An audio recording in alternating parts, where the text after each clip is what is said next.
नमस्कार दोस्तों, स्वागत है आप सभी लोगों का इंडियन फ्लाइंग के आज की इस नई वीडियो में। रोजाना की तरह हम फिर से आप सभी लोगों के लिए एयरलाइंस और ट्रैवल से जुड़ी हुई कुछ बेहद ज़रूरी और काम की खबरों को लेकर आ चुके हैं।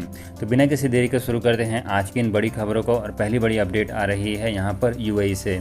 जी हाँ दोस्तों, यहाँ पर आप में से कई सारे लोगों के लगातार कमेंट्स आ रहे थे कि भारत और यूएई के बीच में अंतर्राष्ट्रीय उड़ानें कब चालू होंगी, क्योंकि इस समय हज़ारों की संख्या में भारतीय दुबई के लिए ट्रैवल करना चाहते हैं, लेकिन फ़्लाइटें नहीं चालू होने के कारण ये सभी लोग ट्रैवल नहीं कर पा रहे हैं।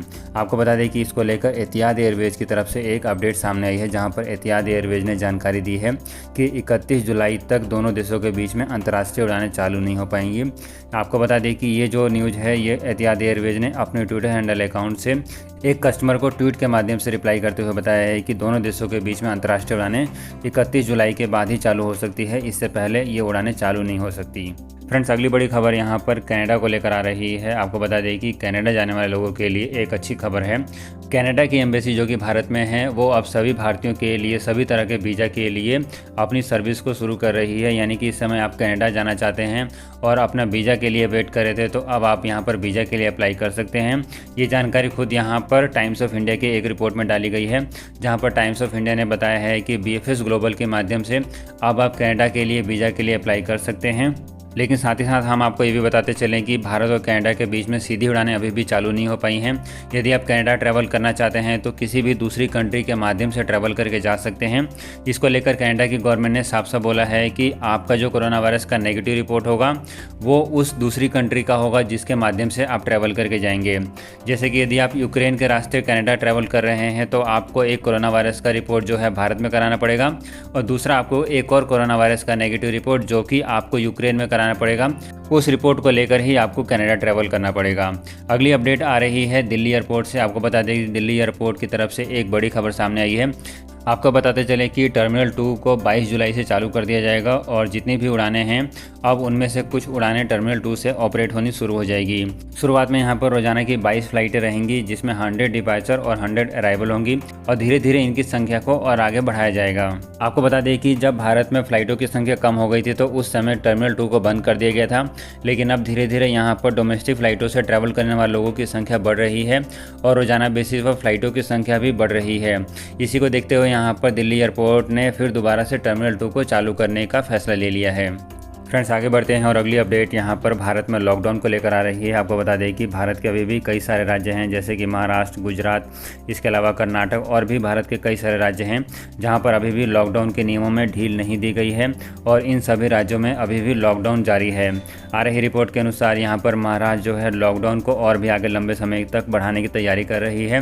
अभी तक जो लॉकडाउन है वो 15 जुलाई तक लागू किया गया था, लेकिन जैसे यहाँ पर रिपोर्ट सामने आई है और इसके अलावा डेल्टा प्लस वेरिएंट का जो खतरा है उसको देखते हुए अभी भी राज्य सरकारें जो हैं अपने लॉकडाउन के नियमों में ढील देने के लिए तैयार नहीं हैं। यहाँ पर आपको बता दें कि देश के जितने भी बड़े शहर हैं उन शहरों में फिर दोबारा से लॉकडाउन को लाया जाने वाला है, ऐसी खबरें यहाँ पर सामने आ रही है। फ्रेंड्स, अगली अपडेट यहाँ पर आयरलैंड से आ रही है। यदि आप आगे आने वाले समय में आयरलैंड के लिए ट्रैवल करने वाले हैं तो आप सभी लोगों के लिए अच्छी खबर आ गई है। आपको बता दें कि आयरलैंड ने यहाँ पर टर्की और यूएई समेत ऐसे 34 देशों को क्वारंटीन की लिस्ट से हटा दिया है। यानी कि यदि आप इन सभी देशों से ट्रैवल करके आयरलैंड में जाएंगे तो आपको क्वारंटीन में नहीं रहना पड़ेगा। ये 34 देश कौन कौन से हैं, इन सभी देशों के नाम आप सभी लोगों को स्क्रीन के ऊपर दिख रहा होगा। बात करें यदि भारत की, तो भारत अभी भी रेड लिस्ट में है। यदि आप भारत से ट्रैवल करके आयरलैंड में जाएंगे तो आपको वहाँ पर कंपल्सरी इंस्टीट्यूशन क्वारंटीन में रखा जाएगा, जो कि क्वारंटीन आपका 14 दिन का रहेगा। इसके साथ साथ आपको कोरोना वायरस का नेगेटिव रिपोर्ट लेकर भी ट्रैवल करना जरूरी है। फ्रेंड्स, अगली खबर यहाँ पर इटली को लेकर जान लेते हैं। आप में से कई सारे लोग इटली को लेकर सवाल पूछ रहे थे। तो फ्रेंड्स, इटली ने यहाँ पर दुनिया के कई सारे देशों से अपनी अंतर्राष्ट्रीय उड़ानें चालू कर दी है। इस समय एयर कनाडा, लुफ्थांसा और इसके अलावा यूनाइटेड एयरलाइंस, ये सभी बड़ी एयरलाइंस कंपनियों ने इटली के लिए अपनी फ़्लाइटों को चालू कर दिया है। बात करें यहाँ पर इटली कौन कौन से देशों से अपनी फ़्लाइटों को चालू कर रही है, तो यहाँ पर ऐसे देश शामिल हैं जहाँ पर कोरोना वायरस कम है। इसको लेकर पूरी इटली की गवर्नमेंट ने एक लिस्ट जारी करी है जिन देशों से आप इटली में ट्रैवल करके जा सकते हैं। आपको बता दें कि इटली एक टूरिस्ट डेस्टिनेशन कंट्री है जहाँ पर बहुत सारे कंट्री के लोग घूमने जाना पसंद करते हैं, लेकिन यहाँ पर भारतीयों के लिए अभी भी रेड लिस्ट जारी है। यदि आप भारत से इटली में ट्रैवल करके जाना चाहते हैं तो आप अभी ट्रैवल करके नहीं जा सकते हैं। इसके अलावा यदि आप इटली का नागरिक हैं तो इस केस में आप इटली ट्रैवल कर सकते हैं, लेकिन वहाँ पर जाने के बाद आपको कंपलसरी इंस्टीट्यूशनल क्वारंटीन के नियमों का पालन करना जरूरी रहेगा। फ्रेंड्स आगे बढ़ते हैं और अगली खबर यहाँ पर सऊदी अरब से आ रही है। सऊदी अरब की गवर्नमेंट की तरफ से एक अपडेट सामने आया है जिसमें बताया गया है कि सऊदी अरब में अब तक 2 करोड़ 20 लाख से भी अधिक लोगों को वैक्सीन लगाई जा चुकी है। ये आंकड़ा इतना बड़ा है कि सऊदी अरब की गवर्नमेंट ने लगभग अपने 50% से भी अधिक जनसंख्या को वैक्सीन लगा दी है।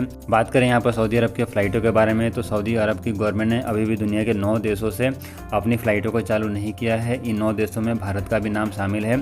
यदि आप इस समय सऊदी अरब के लिए ट्रैवल करना चाहते हैं तो आप सीधे सऊदी अरब में एंट्री नहीं कर सकते हैं।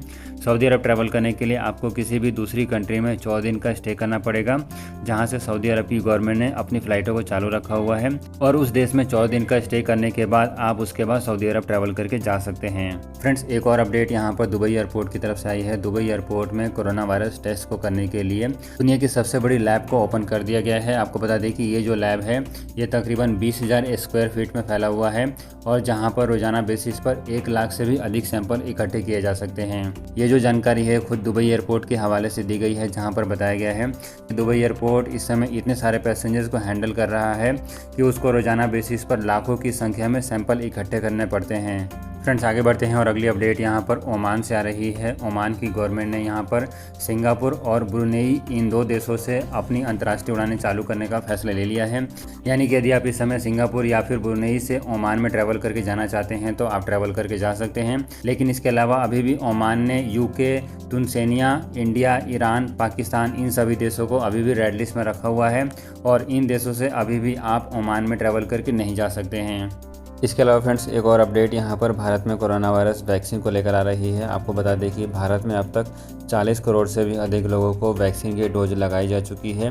ये जो जानकारी है खुद यहाँ पर भारत के हेल्थ मंत्रालय की तरफ से दी गई है कि अब तक भारत में 40 करोड़ से भी अधिक लोगों को वैक्सीन की लग चुकी है। आपको बता दें कि भारत में इस समय कई सारी वैक्सीन जो है आम लोगों के लिए अवेलेबल हो गई है, जिनमें शामिल है कोविशील्ड, कोवैक्सीन, इसके अलावा रसिया की वैक्सीन जिसका नाम है। साथ ही साथ बहुत जल्दी अब मॉडर्ना वैक्सीन भी भारतीयों के लिए अवेलेबल होने वाली है। ये सारी की सारी वैक्सीन जो है भारत में अप्रूव्ड है और इनमें से आप कोई सी भी वैक्सीन की दोनों डोज ले सकते हैं। फ्रेंड्स अगली और आखिरी अपडेट यहाँ पर भारत में कोरोना वायरस के केसेस को लेकर जान लेते हैं। आपको बता दें कि बीते कल भारत में केवल 38,000 ही कोरोना वायरस के केसेस रिपोर्ट किए गए हैं। आपको बता दें कि भारत में कोरोना वायरस के केसेस दिन प्रतिदिन कम हो रहे हैं, लेकिन इसके साथ साथ आपको ये भी बता दें कि कोरोना वायरस के केसेस कम होने से अभी भी दुनिया के बहुत सारे देशों ने भारत को रेड लिस्ट में रखा हुआ है और कोई भी नया देश इस समय भारत से अपनी अंतर्राष्ट्रीय उड़ानों को चालू करने के लिए तैयार नहीं है। लेकिन इसके अलावा कई सारे देश हैं जिन्होंने भारतीयों के लिए वीज़ा की सर्विस शुरू कर दी है, जिसके ऊपर हमने पहले भी आपको जानकारी दी हुई है। फ्लाइटों से जुड़ी हुई कोई भी नई जानकारी आएगी हमारे पास, हम आपको वीडियो के माध्यम से शेयर करते रहेंगे। फिलहाल के लिए आज के इस वीडियो में बस इतनी जानकारी शेयर करनी थी। वीडियो अच्छी लगी तो वीडियो को लाइक ज़रूर करें। चैनल को यदि अभी तक आपने सब्सक्राइब नहीं किया है प्लीज़ सब्सक्राइब कर लें ताकि आपको ऐसी खबरें रोजाना बेसिस पर मिलती रहे।